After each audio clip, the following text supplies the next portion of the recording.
Hi అండి. అందరూ ఎలా ఉన్నారు? అందరూ బాగుండాలి, అందులో మేము కూడా బాగుండాలండి. ముందుగా మా ఛానల్ సబ్స్క్రైబ్ చేసుకోనోళ్ళు సబ్స్క్రైబ్ చేసుకోండి, లైక్ చేయండి, షేర్ చేయండి, కామెంట్ చేయండి. ప్లీజ్ అండి మా ఛానల్ని సపోర్ట్ చేయండి. 2 డేస్ నుంచి వీడియోస్ ఏం తీయట్లేదండి, చాలా నీరసంగా ఉంటుంది, అందువల్ల ఏం తీయటం లేదు. కానీ మరి నిద్రకి వెళ్ళాను కదండి అమ్మోళ్ళ ఇంటికి. మరి నిద్రకు వెళ్ళినప్పుడు చీర పెడతారంట, అమ్మ నాకు చీర పెట్టింది, మరి అది చూపించాలి కదా, అందుకే వీడియో తీస్తున్నానండి. అసలు ఏం బాగోట్లేదు, అంటే చాలా నీరసంగాను పెయిన్గా ఉంటుంది, అంతేనండి, అంతకని ఏం లేదు. మరొక్కసారి అడుగుతున్నాండి, మా ఛానల్ సపోర్ట్ చేయండి, లైక్ చేయండి, షేర్ చేయండి, కామెంట్ చేయండి. ఒక్క లైక్ చేయండి ప్లీజ్ అండి, ఎక్కువగా పొడిగించలేండి. ఇదిగోండి మా అమ్మ పెట్టిన చీర, నా సెలెక్షన్ అండి, నేను తెచ్చుకున్నాను అనమాట. వెళ్ళి ఈ మోడల్ లేదు ఇప్పుడు, ఇప్పుడు వస్తున్నాయి కదా, అందుకని ఈ కలర్ తీసుకున్నానండి. కలరు ప్లస్ ఈ మోడల్ లేదండి, అందుకని ఈ మోడల్లో తీసుకున్నాను అనమాట. బాగుందా లేదా కామెంట్ సెక్షన్లో కామెంట్ చేయండి. నాకు నచ్చిన నేనే తెచ్చుకున్నానండి, అమ్మకి నచ్చింది తెచ్చుకోనంటే ఇక నేను వెళ్ళి తెచ్చుకున్నాను అనమాట. బాగుందో లేదో కామెంట్ సెక్షన్లో కామెంట్ చేసేయండి ప్లీజ్ అండి, మా ఛానల్ సపోర్ట్ చేయండి. ఒకటి చెప్పాలనుకుంటున్నానండి, ఏంటంటే నిజంగా మనకు అయిన వాళ్ళు ఎవరా, బయట వాళ్ళ ఎవరా అనేది మనకు బాగోలేనప్పుడే తెలుస్తుందండి. నిజమండి, నాకు మాత్రం బాగా తెలిసింది అయిన వాళ్ళు ఎవరు, బయట వాళ్ళు ఎవరు అనేది. నేను మనకెవరికైనా హెల్త్ బాగోపోయినా ఫోన్ మనం వెళ్ళని అవసరం లేదండి, ఫోన్ చేసి మాట్లాడచ్చు చాలు. కానీ నాకు ఈ టైంలో చూడరు అనుకున్న వాళ్ళు చూస్తారు, అంటే చూడటం కూడా కాదు, మాట్లాడతారు, కనీసం దూరంగా ఉన్నారులే కనీసం మాట్లాడతారు అనుకున్న వాళ్ళు మాట్లాడలేదండి.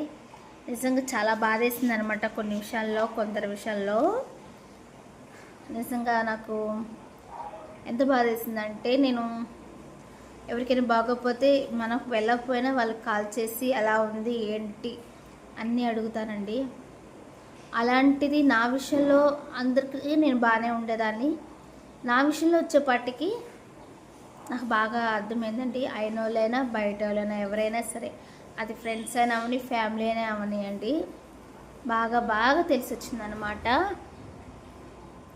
అసలు ఫోన్ కనీసం రావని అవసరం లేదండి, మన దగ్గరికి వచ్చి పలకరించాలి అనే అవసరం లేదండి.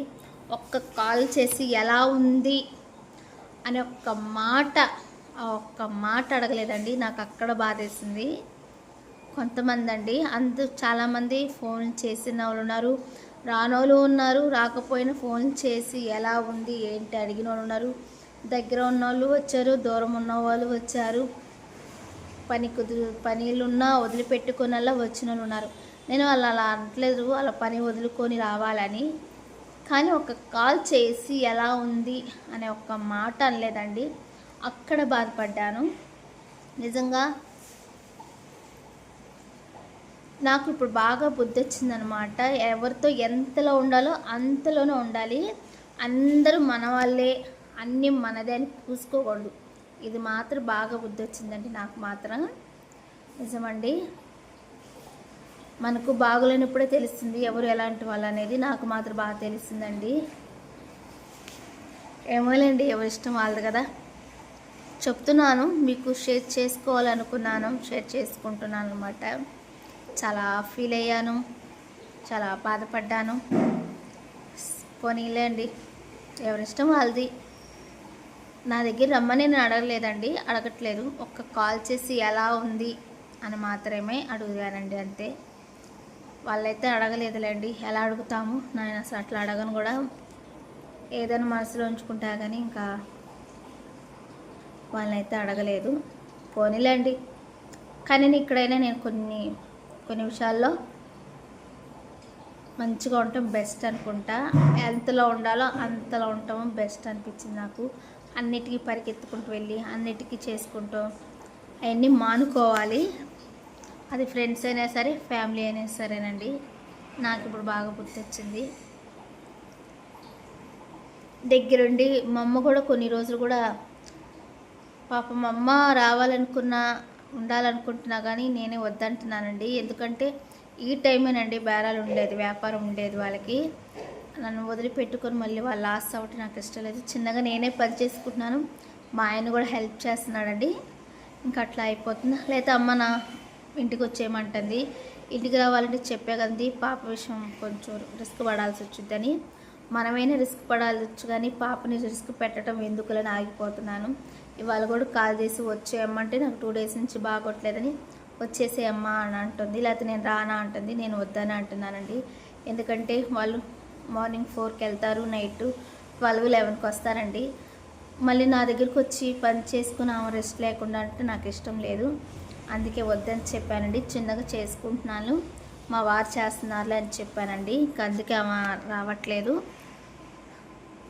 అదండి, నిజంగా బంధాలే, రక్త సంబంధాలు బెస్ట్ అనిపించింది. ఏదో కొంచెం విషయంలో కోపమైనా సీరియస్ అయినా మన బాగోల టైంలో వాళ్ళే ఇదవుతారు. ఇంకా మా వదినోళ్ళు నిజంగా మా అమ్మ కూడా అట్లా చూడలేదండి. మా వదిన, మా ఆడపడుచు వాళ్ళందరూ కూడా నాకు సహాయం చేశారండి. నిజంగా వాళ్ళకి రుణపడి ఉండాలి. మనకి ఎప్పుడైనా సరే మేలు చేసిన వాళ్ళని ఎప్పుడు మర్చిపోకూడదు. అది నేనైతే మర్చిపోనండి. నిజంగా నాకు బాగున్న టైంలో వాళ్ళు ఎంత హెల్ప్ చేశారో నాకు తెలుసు. వాళ్ళు మాత్రం నేను మర్చిపోను. వాళ్ళకు కూడా మరొక్కసారి థ్యాంక్స్. ఆడపడుచులు, వదిన గారు, మా అన్నయ్య భార్య అనమాట వదిన. అలా అనమాట అండి. I hope you. నవ్వు వస్తుంది అంటే ఏడుపుని కంట్రోల్ చేసుకొని నవ్వుతానమాట. అదే నా వీక్నెస్ అండి. తొందరగా బయటగా ఏడవను అనమాట. ఎందుకు వాళ్ళకి మనం చులక నవ్వటం, అదండి. పోనీలండి, మీరు అందరూ ఉన్నారు. మీరు చేసిన ప్రార్థన వల్లే నేను క్షేమంగా ఉన్నాను. ప్లీజ్ అండి ఒక లైక్ కొట్టండి. ప్లీజ్ మై ఛానల్ సపోర్ట్ చేయండి. బాయ్ అండి. మరొక్కసారి ఈ శారీ నచ్చితే కామెంట్ సెక్షన్లో కామెంట్ చేయండి. బాయ్ అండి.